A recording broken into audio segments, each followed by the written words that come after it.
नमस्कार दोस्तों, मैं हूं विकास कुमार और आज मैं बताने जा रहा हूं आपको तिलका मांझी की कहानी। ये मेरी किताब है जो मैंने तिलका मांझी के ऊपर लिखा था और मैंने उन पे रिसर्च किया इंटरनेट पे या भागलपुर यूनिवर्सिटी में या उनके चौक चौराहे पे जो हैं, जहाँ तक मैं जा सका वहाँ तक गया और ये किताब मैंने लिखा। हालांकि ये किताब पुरानी हो चुकी है, लगभग 10 साल पहले मैंने लिखा था। तो मैंने इसको लिखा था कि इस पर कोई फिल्म बनाई जाए। सभी का फिल्म आता है तो तिलका मांझी का क्यों नहीं आए। और पहले तो मैं भागलपुर यूनिवर्सिटी में पढ़ता था तो सिर्फ जानता था कि तिलका मांझी यूनिवर्सिटी है, तिलका मांझी है, तिलका मांझी यूनिवर्सिटी है। उसके बाद मैंने देखा कि तिलका मांझी की कहानी भी है। तिलका मांझी एक इंसान है। तिलका मांझी आदिवासी था और तब मुझे ऐसा लगा कि इनकी कहानी जानने का जागृति मेरे मन में आया। तो मैंने छानबीन शुरू किया तो देखा कि तिलका मांझी एक देश का सबसे बड़ा नायक है जिनकी कुर्बानी बहुत बड़ी है। उनको उपलब्धि उतनी बड़ी नहीं मिल सका जिनका वो हकदार है। तिलका मांझी अंग्रेज़ों से लड़ने वाला पहला योद्धा था भारतीय, सिर्फ आदिवासी ही नहीं था।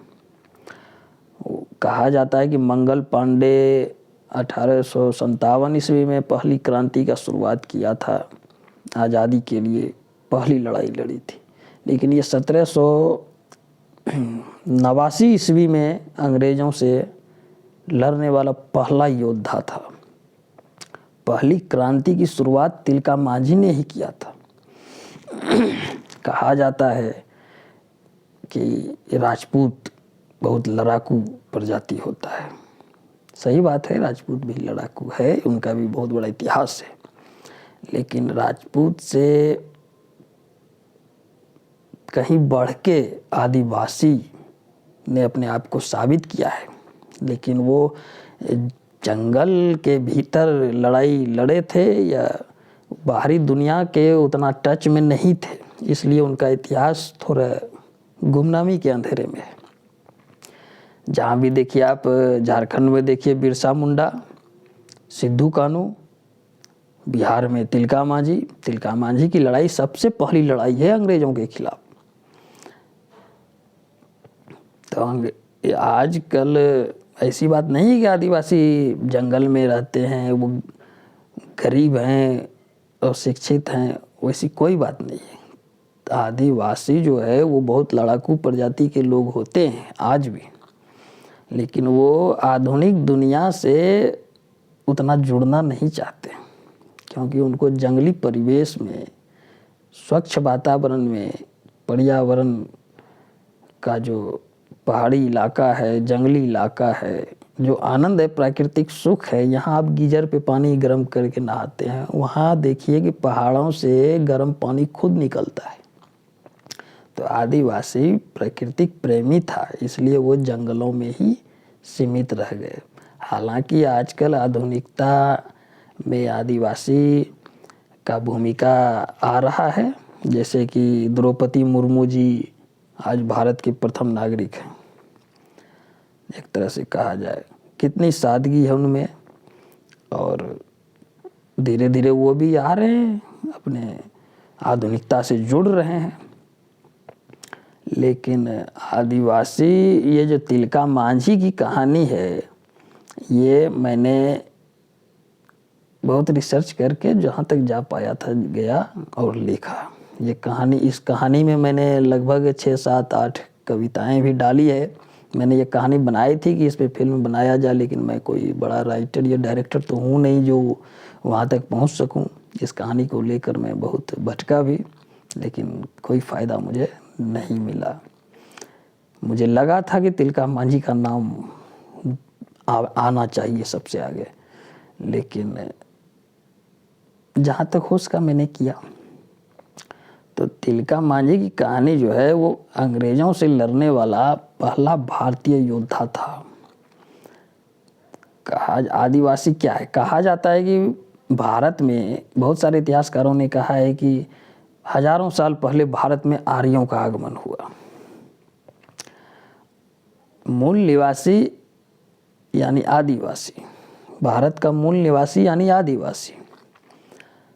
बहुत सारे लोगों का बहुत तरह का विचार होता है, लेकिन आप अगर दृष्टि डालिए तो सृष्टि निर्माण के समय जीव की उत्पत्ति सिर्फ 2 ही जगह हुआ था, एक जल में, दूसरा जंगल में।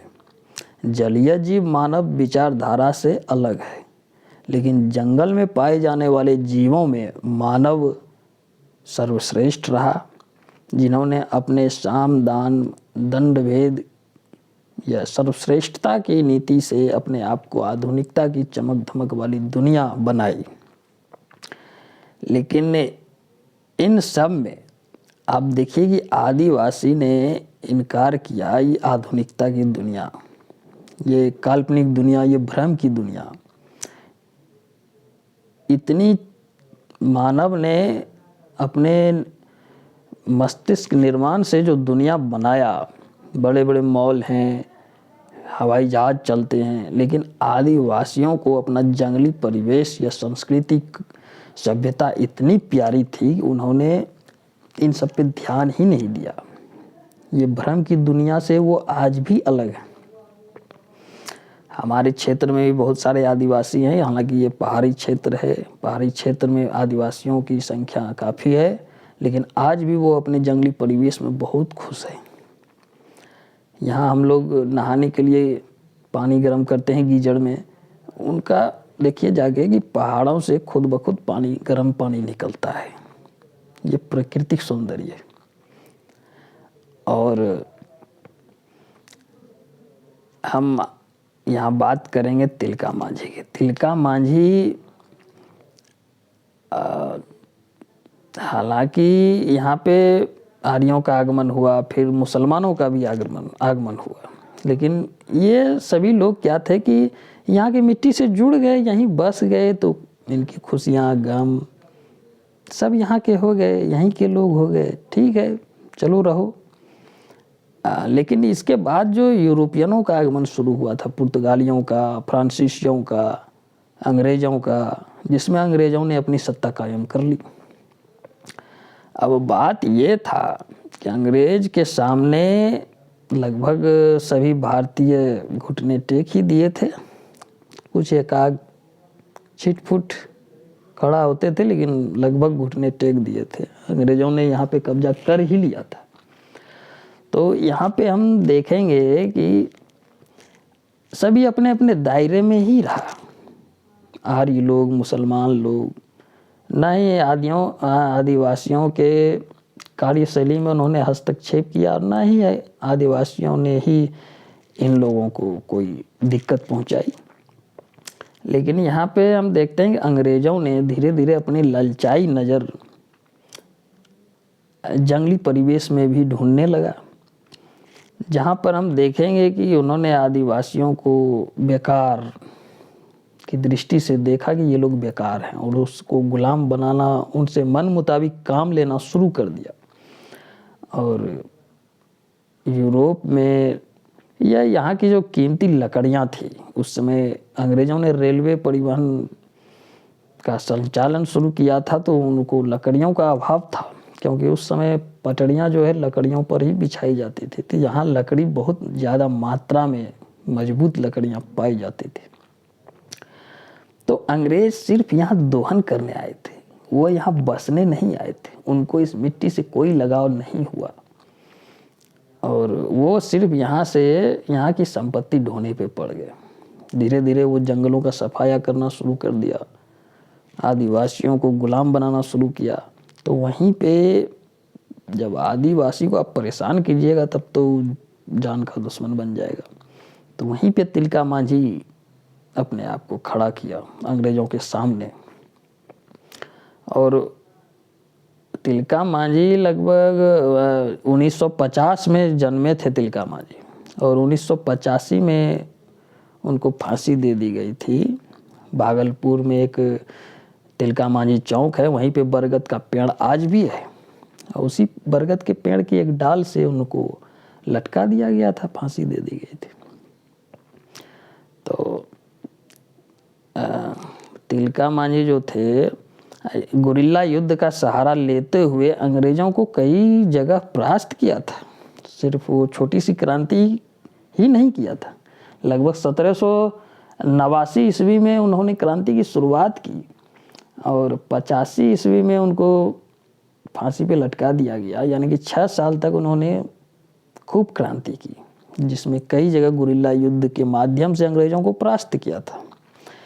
और ये सब सिर्फ परास्त करने की ही बात नहीं रह गई थी, बल्कि तिलका मांझी एक ताड़ के पेड़ पे चढ़ के जो किला के अंदर था, वहाँ पे ट्यूड का किला था, उस किले के अंदर जो एक क्रूर अंग्रेज कलेक्टर था अगस्टस क्लीवलैंड, जिसके कारण आदिवासियों का जीना हराम हो गया था, तो उस किले में वो तिलका मांझी घुस नहीं पा रहे थे, लेकिन वो ताड़ के पेड़ पे चढ़ गए थे और वहाँ से तीर लेके क्लीवलैंड को मार दिया था, सीने में तीर धंसा दिया था।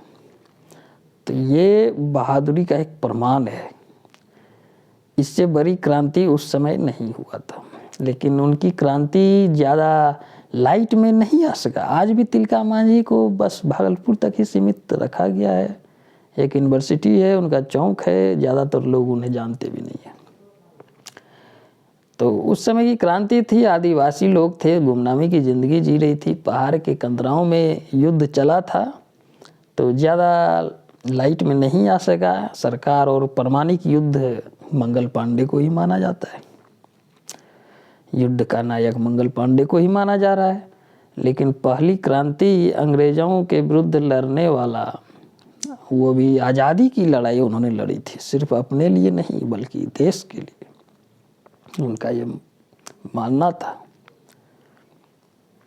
इसमें मैंने बहुत सारी कविताएं भी लिखी है जो मैं कभी सुनाऊंगा, आपको बताऊंगा कि जब तिलका मांझी को पकड़ा गया था तो तिलका मांझी वहाँ पे गिरफ्तार हो गए थे कि नहीं, अब लड़ाई बहुत हो गई, जख्मी भी हो गए थे और उन्होंने अपने आप को गिरफ्तार करवा लिया, क्योंकि उनको ये मालूम था कि ये लड़ाई बहुत बड़ी है और सिर्फ हम इसको नहीं हरा पा रहे, या हमको यहाँ पे कुर्बानी देनी पड़ेगी ताकि लोग जागरूक हुए। और वहीं से देखिए कि पहली आदिवासी क्रांति का शुरुआत जैसे कि तिलका मांझी ने किया, उसके बाद सिद्धू कान्हू ने किया, बिरसा मुंडा ने किया। पहली क्रांति आदिवासी ने ही अंग्रेजों के खिलाफ भड़काई थी और उन्होंने ही लड़ा था। पूरा आदिवासी समुदाय ही अंग्रेज के खिलाफ हो गए थे। और मंगल पांडे तो बहुत बाद की लड़ाई।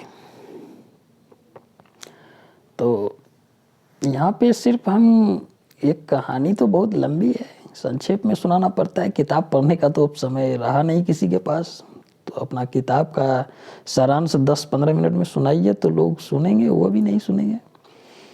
और सिर्फ मेरा ये कहने का माध्यम था कि अब तिलका मांझी को जानिए, उनको जो उन्होंने जो क्रांति की शुरुआत की थी और उन्होंने जो कुर्बानी दिया था, तो सही माध्यम से उनको वो उपलब्धि आज भी नहीं मिल पा रही है, लोग उन्हें नहीं जान रहे। जबकि उन्होंने देश भारत को आज़ाद कराने वाला पहला नायक वही है